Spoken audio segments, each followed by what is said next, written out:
Hello, and welcome back, ladies and gentlemen, to a Beyond the Summer presentation of the iLeague Dota 2 Chinese qualifier. This is their Season 3, and this is Tongfu.W versus Dream Gaming. This is the second game in our two-game series, or best of two, whatever you want to call it. It is going to be just the concluding match for our broadcast today. Beyond the Summit. Right now, they're preparing for Star Ladder, and that's going to be awesome over the weekend. But for now, this last game here of Chinese Dota is all you're going to get from this part of the world, the studio. And it's going to be myself as well as FlyingZebra Dota bringing you guys the game. So thanks once again for tuning in. I'm Blaze, and how's it going, FlyingZebra? Good. I'm excited to see some Drow Ranger first phase. This is some stuff I have not seen in a long time. So once again, under prioritizing the troll, but feeling like they have some kind of a special counter. I would call it a pocket strat. I think that's a fair assessment given the Drow Rangers' participation here. The secondary bans are pretty interesting for me from Tongfu.W. They see the Drow Shadow Fiend, and they just ban out the Nyx as well as the Vengeful Spirit. The Venge makes sense, the Nyx, not so much. Is there anything the Nyx would bring to this draft other than obviously his good control? Something like that when there's nothing really obvious or you don't see anything even in the third pick that the Nyx counter is really hard. It seems to me like it's something later on maybe they want like a Dusa or something, or it's that they've played against it before, something they've seen before through Dream Gaming, and they just know that when they run like this Drow strat that they like Nyx or something. Sure. No, I definitely, could just be something from experience, and we'll see it taken out. But Witch Doctor is going to be picked up instead. Drow Ranger, Witch Doctor, but no Venge to follow through. No Ancient Apparition to that damage up. Who are they going to pick up as their other support? We'll let that remain to be seen as they pick up what in my mind is another core. The offlane Wind Ranger, unless they go for aggro try, is going to be able to actually benefit a ton from the Precision Aura. Very fast attack speed with the Focus Fire. It's actually maxed out, and therefore getting a lot of instances of that Precision Aura bonused up. So that's huge. Essentially, the Tinker is here to kind of laser during that Focus Fire and try to focus people down. And I guess that would explain the Nyx a little bit. If they wanted to go Tinker, then March of Machines can be hit by the Spike Carapace. He has Intelligence, so he's affected heavily by Mana Burn. It kind of makes sense. And honestly, like with the Hawk, you can go for some crazy BOT plays. Yeah, I wonder if Dream saw this coming at all with that Nyx ban. It's not something I was thinking about too much, but when you see the Beastmaster especially, maybe something they were thinking about when they picked Wind Ranger. Some decent vision it gives, and with a Blink Dagger, it's not too bad at catching out a Tinker. I think the Wind Ranger just kind of goes into the Drow strat more so. I don't think it was preemptive, but you're right. Wind Ranger does have some good catch potential, so hopefully we'll see them deal with the pesky Tinker a little bit. Otherwise, he's going to kind of run away with this thing. I mean, Laser is really powerful this game. Just denying right clicks is going to be really important. And then you can also rearm Ghost Scepter. It's not like anybody's going to have a Diffusal Blade early on, so Ghost Scepter for Tinker as like a second or third item is going to be huge. BOT's Blink and then Ghost Scepter I think is going to be his clear progression, and then he can go for either Bloodstone or damage output, whatever he feels he needs. Yeah, and maybe if Dream is worried about that, they might see like a Diffusal Blade pickup, maybe even for the Wind Ranger, because I think, well, actually, does Mana Burn work on range heroes in Diffusal? I think it does. Yeah, it does. Yes. On illusions, it doesn't, but okay. But yeah, if the Focus Fire, if she has like an Axe, maybe it's an option. It seems like a luxury item, though. Yeah, usually you see it like only picked up against Medusa, and that's pretty much the only time I would see Wind Ranger picking up Diffusal. But yeah, if you're trying to break through Ghost Scepter, it makes sense. It's kind of something you might need, but as it is right now, just anything to make the lanes worthwhile. They need another support. They're not going to be getting, obviously, the Venge. They ban out the Lion, too. Are they just going to go for a melee support here? Like, it almost feels like they need something that's more controlling than what's in the pool. I could see something like a Shaker come out. Another range support might not be too bad if they can get a good one. Sky's still available. They think that's strong enough. But I do think they need like a stun of some kind. Is there any hero that's really good at killing the Beastmaster Hawk? Because I think that's going to be a real problem for them. The Wind Ranger's alright at that, and some supports are not too bad at it as well. I know it's a weird question. I mean, it's not one that you usually think about, but in this case, they want kind of the lowest commitment to kill that Hawk so that Tinker just doesn't have mobility across the map they otherwise would. Because essentially the strat here is Tinker gets some good farm. Beastmaster gets his Hawk summoned. Tinker BOTs to that, while an Ice Blast is flying out. So with the vision, they scout a target. They pinpoint that target with the Ice Blast, and they follow through with the Tinker. And you just rack up kills that way. So they go for the Earthshaker as their final pick here, rounding out their lineup. And it is actually going to be a melee hero for Demons, who was playing support last game. So yeah, we'll see how that plays out. Presumably a Drow, Witch Doctor, Night Stalker tri-lane with the off-lane Wind Ranger and the mid SF. Yeah, this Night Stalker is going to be pretty cool against the Beastmaster and the Tinker. It's going to make it hard for them to be as aggressive on the map. They just have to play the game differently than they wouldn't like to normally. Plus, the ganking potential early on is pretty nice. You can pretty much go to any lane during the first night or the second night and set up some decent kills if the Shaker's not there. Because besides the Shaker, who's really going to stop you from running at somebody?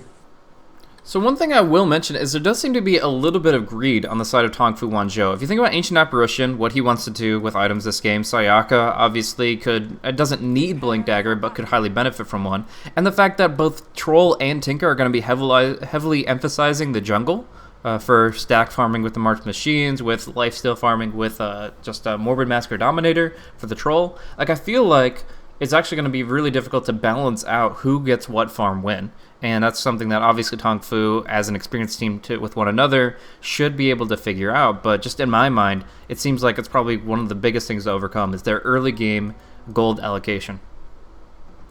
Yeah, that's a really good point. I think what's going to happen is this AA is probably going to end up being like a 5 for the most part. And maybe just be happy with boots and like an urn. And the Axe is just going to be a distant dream once their Shaker has everything he wants. Something like that. And I'm looking for Tongfu to probably try to take advantage of Ancients, since they do have Beastmaster, who can farm it with axes, and the Troll can kind of farm it as well, and leave Tinker the jungle. So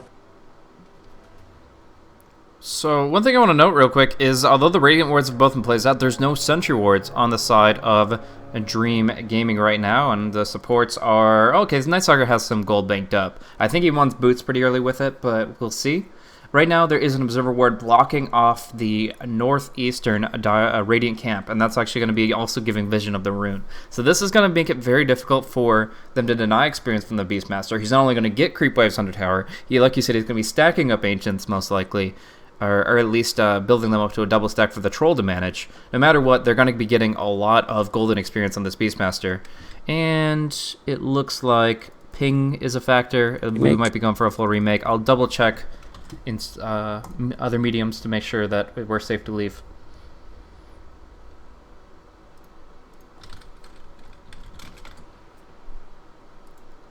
I think it can be pretty safely assumed. I'll go ahead and head out, and we'll go to a splash screen for just right now, guys. We'll be coming up with Game 2 of Dream Gaming versus Tongfu.W, presumably with the draft.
Looks like another remake. Yep.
Alright, ladies and gentlemen, welcome back to Game 2 of Tongfu.W versus Dream Gaming. This is going to be a quick AP remake to get back into the game. We had some ping issues originally, and now we're back on the field with the same exact draft as seen before. So, we'll get into it very shortly here. Time is ticking down, and we will be seeing both sides make their movement early across the map. So, obviously, trying to get early wards out. We were talking about that dire ward that blocked out the Radiant pull, secondary pull camp, I should say, in the northeast. We'll see if that is replicated. Obviously, the Beastmaster will attempt that and hopefully prove successful, since we got kind of the same scenario as we witnessed before.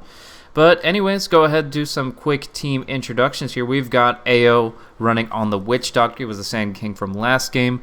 Demons, here is the Night Stalker. 777 is the Drow Ranger, previously Juggernaut. Jixing was the Storm, now Shadow Fiend. And then you got Wind Ranger as the off lane. So we'll see him making his move. Try to place a ward as well, but already seeing some pings out. It looks like he won't get the ward out exactly where he wants it, but gets one in a decent position that's hard to actually know about. They think maybe he was placing it in retreat. They saw it in his inventory about here, like in this, when he left this kind of square right here. So they know it's got to be somewhere to the west of that, but they're not sure about the exact position. So we'll keep an eye on that. First rune. Are they going to give it to the Troll Warlord or the Tinker? I think it's going to be the Tinker, most likely. And the other thing about that off-lane ward is if they didn't actually see her place it while she was walking away, then it could be a ward that is seeing the rune, like a safe ward, just top of that hill there, by the rune spot. So, I mean, they have no real way to know until maybe the ward saves her life one time or something. Exactly. In the meantime, though, they've got central wards placed out. One for the Beastmaster, one for the Ancient Apparition. They'll hold those in reserve. And DDR will go ahead and block off the creep wave in the mid. So Troll's going to have a better block than he would normally, but he was the one to claim the bounty rune, and that's just to kind of even the odds against the SF, who picked it up as well. So tangos for everybody coming out in the core here, and the block is superior for the Troll, but we'll see how Jixing performs early. Right now, 1v1 matchup between a Troll and an SF, it's kind of nightmarish for the SF. Raises do a lot of damage, but if you're not going for that bottle raise build, the Troll Warlord is going to generally just beat you out in terms of right click. Yeah, especially early on, the first couple levels, he's going to have like a huge last hitting advantage. I mean, the Precision Aura does offset it a little bit, but it's not ideal. He'll have to build up Necromastery in conjunction with the Precision Aura to really claim the momentum in the lane. For now, Troll he's got a pretty clean matchup for himself. And yeah, in the meantime, down bottom, Beastmaster gets his good block out. He got that ward we were talking about, so that the pull camp will not succeed, and Night Stalker realizes it too late. He goes for a single pull, cuts down the tree, and this happens all the time. You don't actually check the spawn for your secondary camp, and suddenly you're doubling up a wave. So Beastmaster's waves are going to be pushed against him, and he's going to get to nearly level 4 off of that. In the meantime, up top, the Earthshaker making his move. He does go for that Fisher play, and that was before they even dewarded. So was a smoke involved? No. Huh. Looks like they just trapped her. She got caught off guard a little bit. Slow reaction, and of course the fact that she was a little bit too far forward.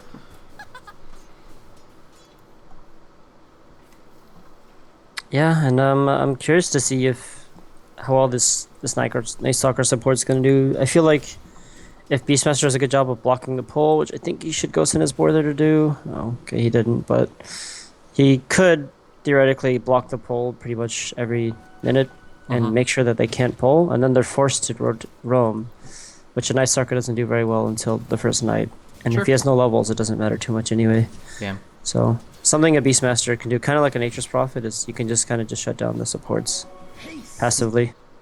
Yeah, I like the idea of either a Hawk or a Boar trying to block that pull off. Ideally, the Hawk blocks and the Boar stacks the Ancients, but it takes a lot of micromanagement. And along with that, he wasn't sure if the pull would be unblocked by the Sentry Ward that was only recently picked up by Demons. So if that secondary pull is still on lockdown, then it doesn't really matter if the pull spawns because they're only able to single pull unless they do a perfect pull to the central hard camp. So which is very hard. Yeah, it's definitely not easy. But now they're going to get things fixed a little bit. They're going to get the pull the way they want it to, and they're going to be able to double it up with the 3-minute spawn. So not bad for Dream Gaming trying to get back into control of this safe lane. In the meantime, how's that Shadow Fiend doing? He's up to 16 and 4 last hits without any assistance. How is that just a precision, or is that some real skill coming from SF? It's a little bit of that, and the fact that once the matchup starts to break down, like once they get around the level 3 to 5 range, then the troll has to be worried about raises, and he starts using range form. And at that point, the Drow Aura gives him a huge advantage for the SF. So right now, just doing some raised last hitting, and of course, he's got plus 54. Like his bonus damage is almost equal to his base, thanks to 2 points in Drow's Aura and all that Necromastery building up. So good stuff for them. In the meantime, it's going to be a stun out. The Boar bounces to the Beast, but it's not going to net them any real damage against him directly. And Earthshaker keeps running around looking for another pickoff like we saw with the First Blood. Essentially just trying to find an opening to catch him off guard. And actually, Windranger will connect with a pretty big pull here. This pull is going to bring the Radiant camps over. I don't think they'll... Oh, actually, DDR's trying to mess it up. That would have been nice, but the neutrals find their quarry, and they're just going to have to try to last hit under the wave. Earthshaker, though... It's not all that bad, though. I think they might get a kill here. Yeah, I mean, the Ice Vortex slowed him down, the Fisher Block comes through, and now, Windranger, where are you going? You can't get through there. That's not going to work, and it will be the last hit going to the Tinker. So, great momentum for him. He got the first blood and the second blood, and it's not like bottom's really being pressured that hard. We do see some decent right-click damage from the Drow, bringing the Tier 1 relatively low, but if the Wild X's were hitting the creep wave, it generally means that he'd be counter-pushing pretty well, but Bingo actually just throws it out and misses. Yeah, he was just going for the harassment on the Drow Ranger, which I think is not too worth it. She still has a lot of regen left. She has 5 tangos. That actually seems like a really bad use of that precious mana. But overall, I guess he's kind of okay with the Tier 1 inevitably going down. I mean, like, eventually it's going to happen with this Drow Ranger. It's just a matter of how much you can delay it. And he has to be careful about the Night Stalker diving him, which they are rotating in Earthshaker now, which is going to scout that. So they'll see each other. Not really much that Sayaka can do in this situation. I mean, yeah, they can try to fight it, try to pin him down with the Fisher, but in the end, Night Stalker's still very tanky, very mobile, and he has a TV scroll, so they'll just use that. Oh, a little bit of a close call, but it's also securing the tower. Pretty solid start. Drow Ranger hits a level 4, closing on level 5, and gets the last hit on that tower. So Power Tread's already available for her. Could you go for like a Hand of Midas to build up that marksmanship faster, or just always go for the treads? On the Drow? On the Drow. I feel like she's going to want more of the mid-game items this game. I think the Midas is going to delay the pressure that they could be applying early on with the all these range heroes. They're probably going to want to like push some towers before the Tinker's online, before there's an AA ult, and before Beastmaster has like max axes. Yeah, the Drow, generally speaking, is a very tempo-oriented hero, so it's important that she hits the timing she wants to. I just thought maybe accelerating that ultimate scaling to get all that agility would be really nice, but at the same time, they need to make things happen on the map sooner rather than later, because eventually this Tinker's just going to be able to counter-push to Oblivion. Like, just so many March Machines coming out. Actually, going to be some good damage here. No mana for the Ice Vortex, but it's still the right clicks plus the laser going to be sufficient. So I was wondering where this Tinker was going to get his farm. It turns out he doesn't need the jungle at all, because he's just doing so damn well on the lane. 3-0, 34 last hits, and suddenly he's 3,500 into the net worth. BOT is up before the 7-minute mark, man. That's just insane. Yeah, and he even was able to take a little bit of the stack that the Wind Ranger was doing to try to deny creeps, so... Everything's just going his way. And look at the Eastern hard camp, stacked up completely for him. So, yeah, this Tinker's going to catapult forward in farm and even finds his way to the mid lane to refill Troll's bottle. I mean, what a player. Yeah, just being efficient on his way to take the stacks. And the Earthshaker's going to get some EXP from this, so it's really nice for him. So, I mean, they're going to have soul... Sorry? He's actually walking away from the EXP, so I guess they're just prioritizing the Tinker fully, so... Yeah, I mean, he only has 2 points of March, right? So I think that once he has March maxed out and he's farming as quickly as he can, then you start giving the supports more of that EXP spread. But for now, Tinker wants to rush towards like level 8. And again, the bottle refill, like shenanigans and abuse, you may cry, but it's legit when you have so many trips to the fountain to refill. Yeah, I really like this. It's really efficient, and they're getting a lot out of it. The Troll's like really happy, so... And AA is getting his 6th top lane now. Yeah, I was actually going to ask about that. Is that too risky? Like, obviously, the Night Stalker can't really do much ganking during the daytime, but I just feel like kind of leaving AA all by himself like that. I guess the Tinker is only a BOTs away, but it just, again, it seems like something that could be punished if Winter connects with a good Shackle or something.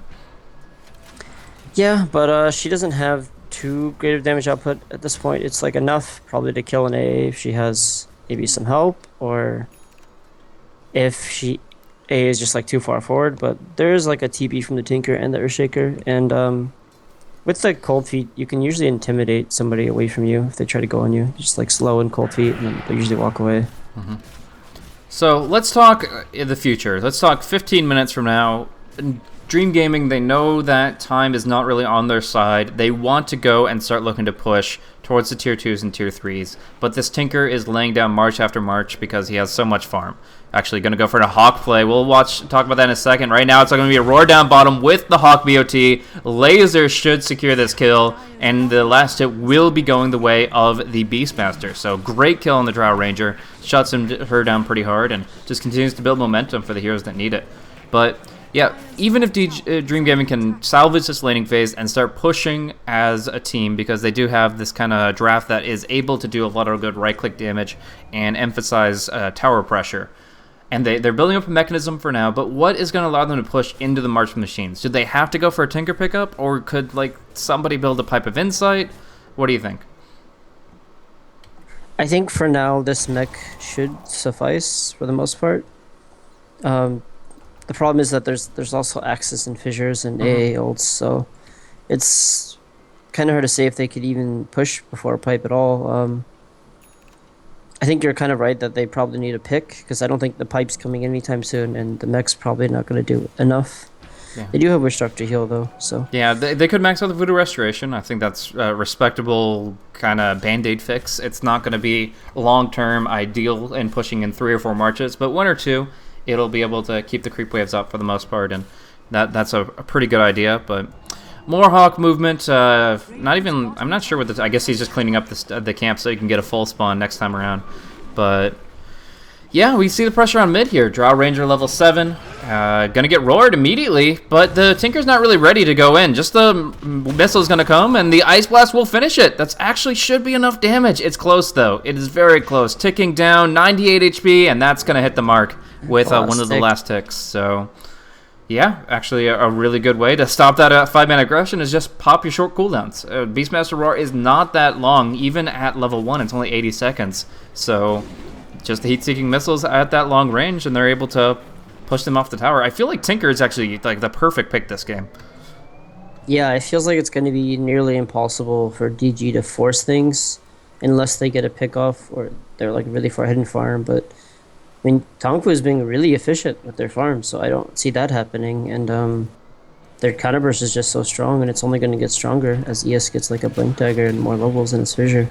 Yeah, I mean, Shinkyu is right now farming the Radiant Jungle for crying out loud while keeping the mid defended very nicely. I mean, sure, he's not going to deal with Mud Golems since that changed to the universal damage type over to Magical for the March. But right now he's farming well. He's going to have his Blink Dagger shortly. He's keeping Suppressive Fire for the mid lane. And soon enough he's going to have maxed out abilities to really just continue to farm, continue to spam. And I think one of the most important things here is that Tongfu's coming so far ahead on.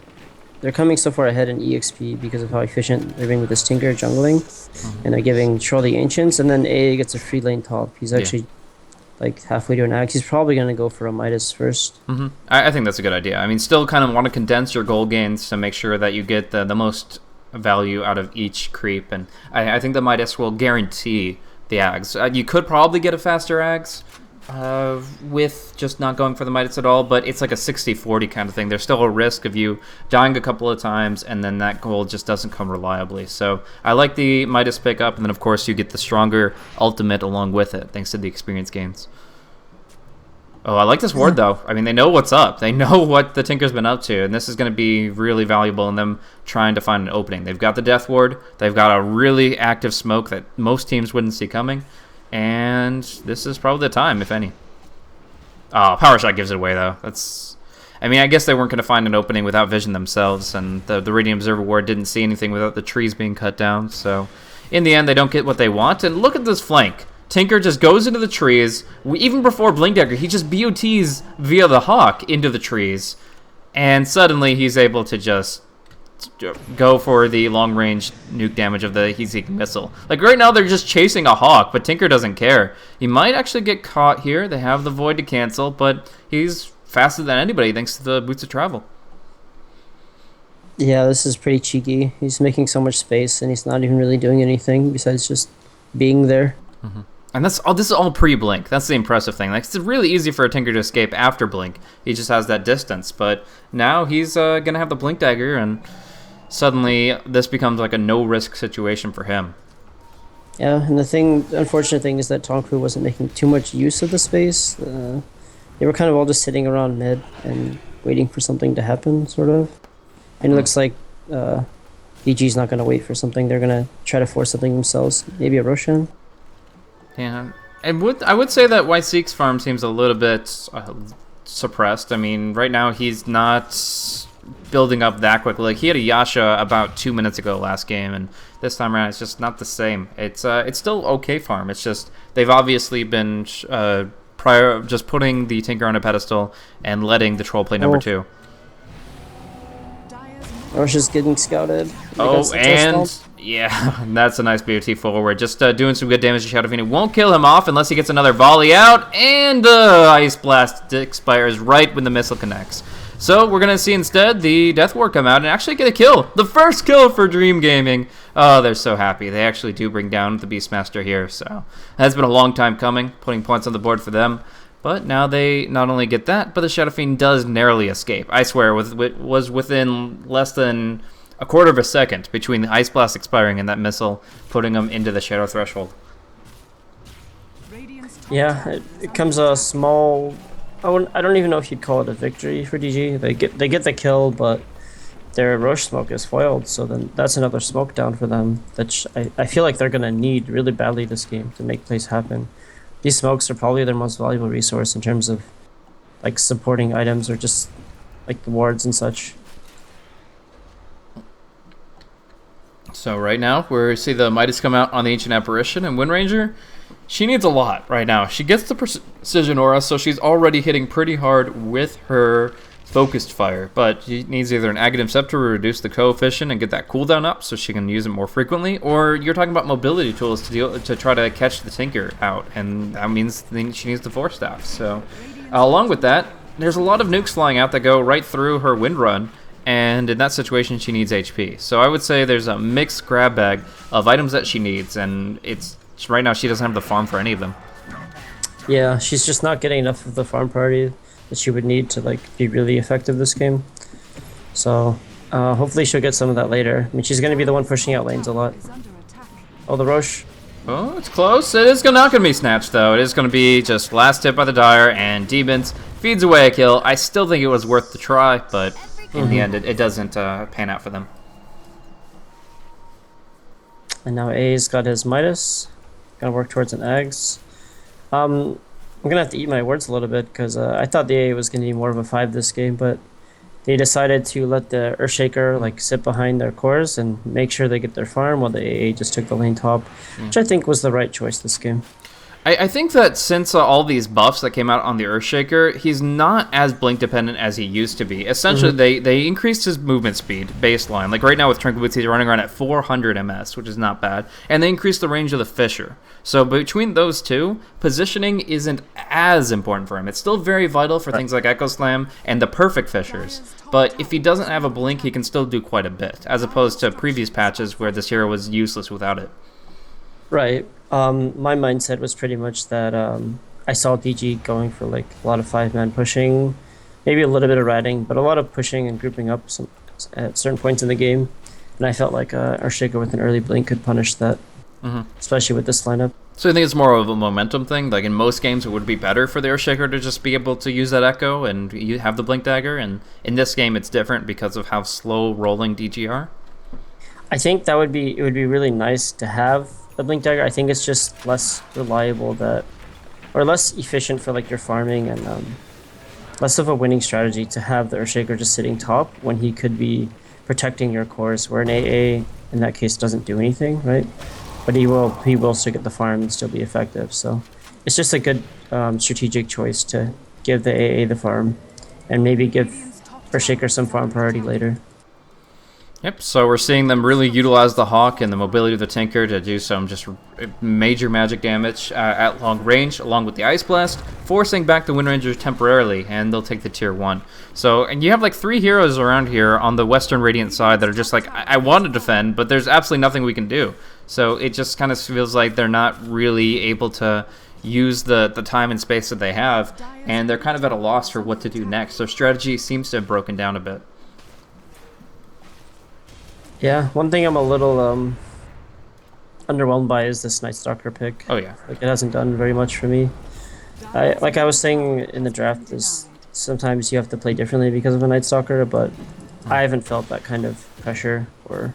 Yeah, and the Drow goes down. So I think one big aspect of the Night Stalker is the ideal that this hero would have. If he had like a killing spree and was getting all of his ganks off perfectly effectively, and this game was just made easy for him, the Aghanim Scepter will be a critical item to have this game. Aghanim Night Stalker catching out the Tinker all the time, like that would be so big. And I think they're thinking of the ideal potential of the Night Stalker, when in reality, is at 2,800 net worth. Like he's just nowhere near that potential. And it's just going to be trying to deny vision so that maybe the Hawk doesn't see the enemy that Tinker wants to gank instead. But Shadowblade, hello. And the neutrals don't last hit it. So that is going to be just more momentum and more ganking presence. At this point, if Troll sees somebody and the Hawk is nearby, you have an automatic kill between the Troll and the Tinker. That's really rough. It's a nice pickup for him. A lot of Trolls would probably just go for like a Blink Dagger around this stage or after the SNY, just to get on top of the Drow and other heroes. But the Shadowblade's a nice alternative. Different kind of style. Gonna try to focus down on the Witch Doctor. They do Echo Slam it just because that spell only has limited use, but it is gonna be the second kill going the way of the Wind Ranger. Actually able to pick up the Ancient Apparition there, so kind of surprising, but doing 700 damage to the Wind Ranger. Focus fires down that AA and is able to bring him down. So now the Tier 1 being dropped pretty quickly, Max Fervor, and the Tier 1 isn't even glyphed, so they just lose it outright. And as a result, Tinker gets the Bloodstone. And there's a Midas on the Beastmaster as well. He's really close to his eggs. He's farming really well. Wow, I apparently haven't clicked on Beastmaster in a little while because I have not seen any of that. That is insane items coming out for him. Last I checked on him, he just had Tranquils and Soul Ring, and I don't know, probably was banking a lot of gold, but geez, that is huge. Beastmaster is going to be a real threatening presence very soon as well. Yeah, actually, is the same for me. I just looked at him like, wow, okay, he's huge. It must have been like the Roche and the towers in the last few kills. Yeah. There's so much space. Yeah, Hawk unfortunately doesn't give him any assist gold. You have to be in the action, but somehow he's found his farm anyways. 79 CS, maybe an ancient stack? I mean, I've seen Troll doing a lot of single stacked ancients, but maybe they got like a triple stack for him sometime. I might have to check the replay back. I feel like it's just the fact that Tinker's, like I said, they're being really efficient with their farm. Tinker's taking so much of the jungle farm from both sides, and then he's left to like farm lanes with just X's and boars and stuff. So they do catch out the Earthshaker here. Just going to go in and bring him down with between the Wind Ranger and the Shadow Fiend. Shackle Shot connecting, and that's a kill. But Tinker is going to at least try to delay the tower pressure while they push down bottom. So they're getting farm, bottom and mid, and he's just laying into them with the missiles.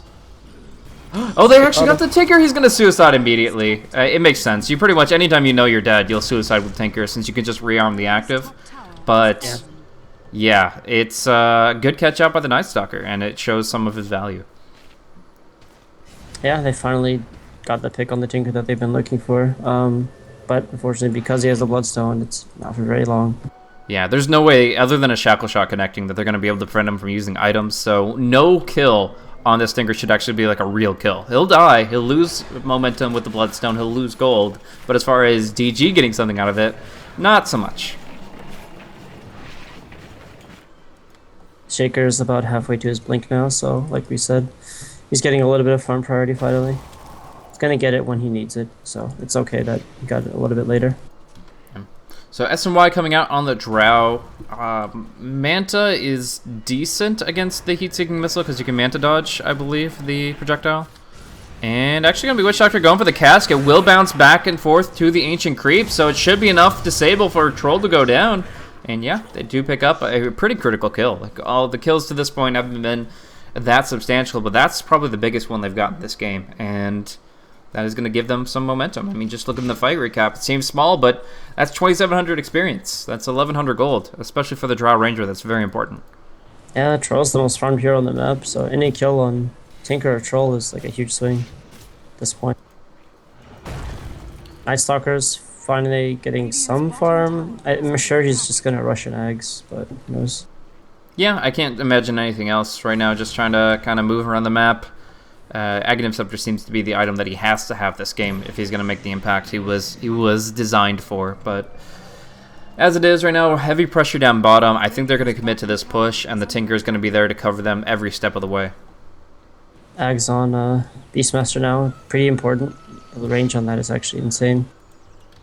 Yep, just able to do it on a short cooldown with the Soul Ring mana, and of course with that extended range. It should be the important lockdown to keep the SF out of the fight for the most part.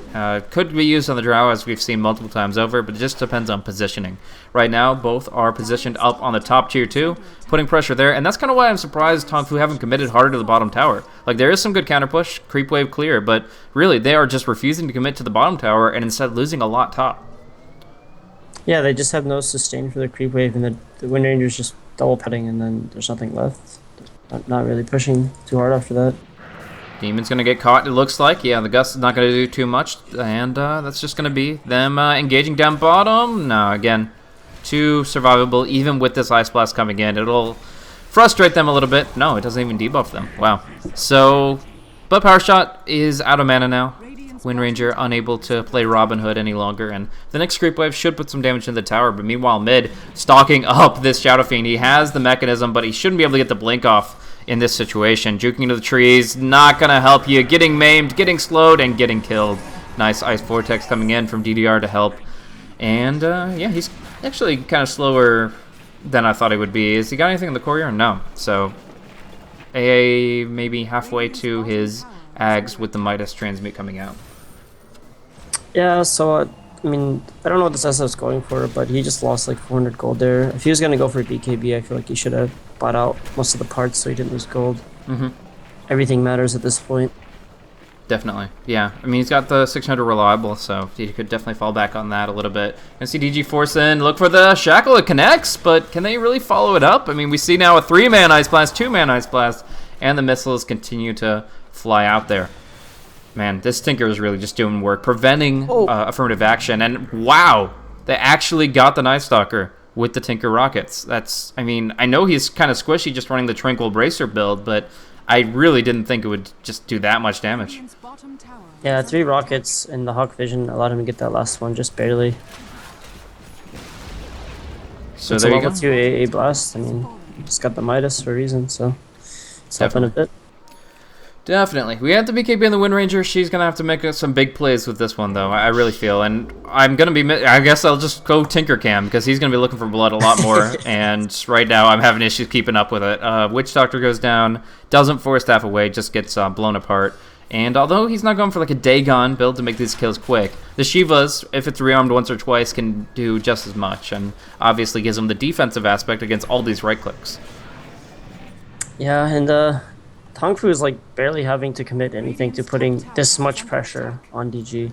Like the Troll's just sitting there soloing Roche while they just casually push out lanes and throw rockets out.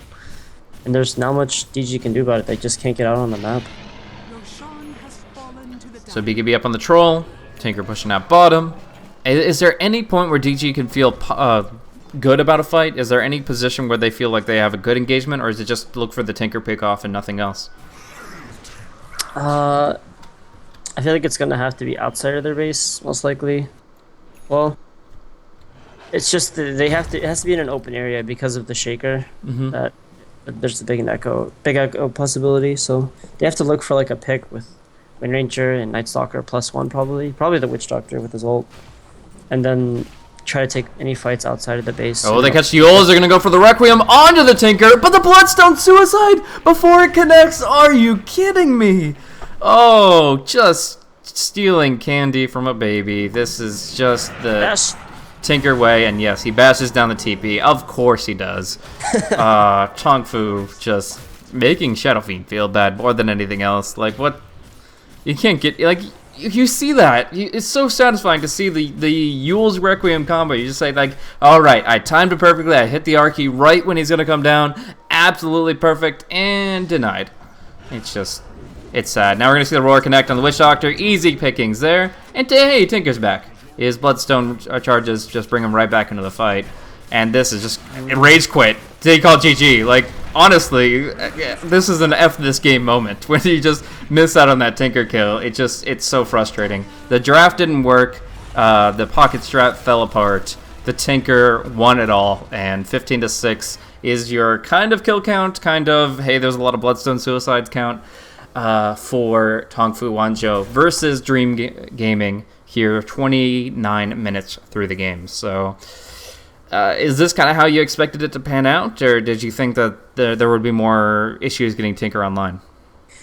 I feel like once we saw the Beastmaster Tinker, we saw like the clear planning that they had around this Drow pick, because it came out in the first phase, which is a little risky because of things like this, where a team's gonna, if they have the tools in their hero pool, they can like start planning to deal with it. They expect like a cheesy push lineup or something you have to 5-man with. You know, they're just gonna grab these counter push heroes with the Tinker, abuse the map control. So like once I saw the drop pick, I felt like Tongfu was gonna have a good opportunity to punish it, and that they did. Very much so. So Tongfu.W take a 2-0 over Dream Gaming. Some people say, well, it was an easy match for them, but it's ever important for them to actually emphasize these matches because they're going to give you as much points as those hard matchups against the top tier teams. So if you're looking to push forward in the group stage in this Chinese qualifier for iLeague, then you want to make these games count just as much. So good win for them. Tongfu.W pulling ahead 2-0 now very early on. And we've got plenty of Chinese Dota to come, but not today. Today is going to be the conclusion of the broadcast. We're wrapping up here, and we're going to be seeing some more action tomorrow. So same time. For me, that's 7 to 11 Eastern Daylight Time. But, of course, across the the map. Let's go for Central European time. Add 6 hours to that, so you're more looking at like 1,300 hours, along with going all the way to 1,700. That's the time frame you're looking at there for 4 more awesome games of Chinese Dota 2. Anyways, that's going to wrap it up for us here today. Thank you so much for tuning in to Beyond the Summit. I was happy to provide you guys this commentary today. I myself am Blaze. You can follow me at twitter.com/blazecasting if you want. Please, please, please go ahead and follow my illustrious co-caster FlyingZebra Dota over on Twitter, and of course support his team, Team Leviathan. They're very fun to watch, and it's very fun to cast with you, man. Thank you. It's been really fun casting these games. You get to see some interesting stuff from these teams that they're trying to make a name for themselves, just like, I'm familiar with that. So it's nice to see that they're bringing out these really cool strats, like especially this Beastmaster Tiga strat. It's something that we've seen before, but a lot of teams aren't doing it much. So it's a nice touch. I like it a lot. Yeah, just comes down to execution, and in this case, Tongfu, I mean, maybe against an easier team, but executed perfectly to get this Tinker online the way they wanted to, and I actually would love to see this kind of strat again if they're up against a similar lineup. But yeah, once again, that is concluding the broadcast for us today. 2-0 Tongfu Guangzhou, and we'll see you guys tomorrow.